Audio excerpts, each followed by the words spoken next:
waxaan arkaa wax aniga iga waaweyn oo murqo waaweyn leh ayaa isoo celiya markaan is yiraahdo guriga fuul kadibna wuxuu yiri ma awoodo inaan gurigan fuulo maxaa yeelay waxa isoo celinaya wax aniga iga waaweyn oo murqo leh ayaa i hortaagan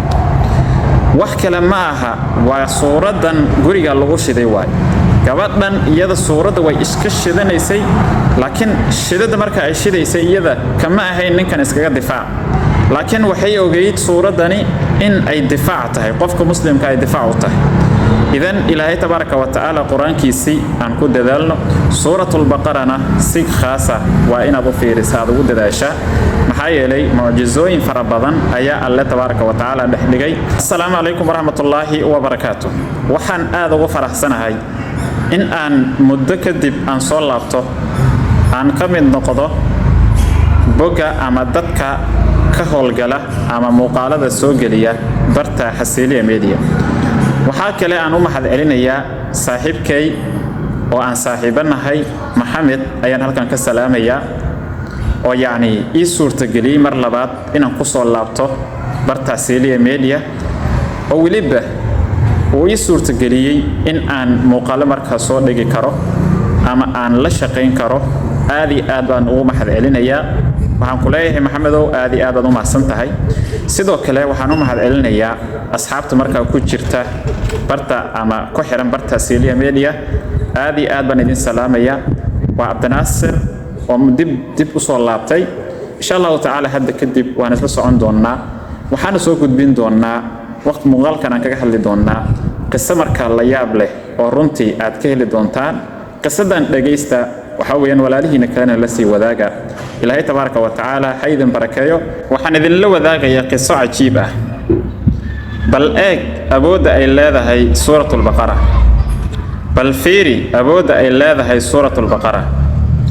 qof kasto muuqaalkan soo gaara ama qisadan soo gaarta waxaan rabaa in ay si fiican u dhageysato maxaa yeelay waxa laga yaabaa in qisadan aan ka sheekin rabo adiga ay ku khusayso waxa jirtay gabar Soomaali ah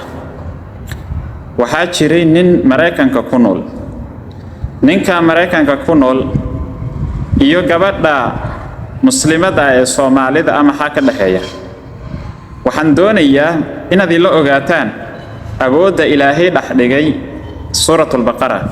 ayaan doonayaa bal inaad ila ogaataan idinkana ninkan Mareykanka ku nool wuxuu ahaa nin hablaha soo iibiya hablaha markuu soo iibiyo wuxuu keeni jiray meel isaga gaar u ah oo xabsi ah halkaasina wuxuu ku xiraayay gabar kasto marka uu soo iibiyo ayaa yaani uu halkan keenay taasi marka waxay keentay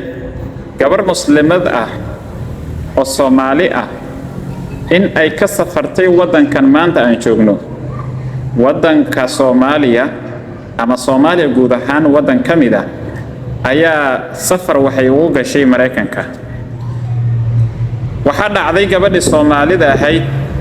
in uu gacanta ku dhigo ninkii Mareykanka joogay oo gabdhaha soo aroorin jiray u fiirso gabadhani markii ninkan ay la kulanto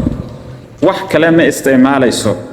xubka ay isticmaalayso wuxuu noqon doonaa suuratul baqara akhiran gabadhii markii Mareykan tagtay ninkan Mareykanka jooga waa nin waxaan ku yiri gabdhaha soo iibiya hablaha buu soo iibiya hablaha buu ka shaqeystaa shaqadiisa wax kale ma aha kadibna gabadhii Soomaalida ahayd ayaa ninkii gacanta ku dhigay ninkan markii isaga wuxuu ahaa nin cunno samaysan jiray ma ahayn gabdhaha kale marka uu soo iibiyo cunnada ay samaystaan ayuu la cunaa oo ka xoogaa waliba gabdhahaasi jirdil iyo yaani farxumeyn iyo kufsi buu iskugu daraa gabadhii Soomaalida ahayd markii guriga ay degtay guriga ninkana jooga oo gabdhahan waxa weeye meesha keenay gabadhan waxay sameyn jirtay oo caado ka dhigan jirtay markii xitaa gurigooda joogtay suuratul baqara bay shidan jirtay suuratul baqara weligeeda kama tagin markay soconayso way u shidan tahay markay meel joogto way u shidan tahay markay seexato way u shidan tahay markay meel walba iyada aadayso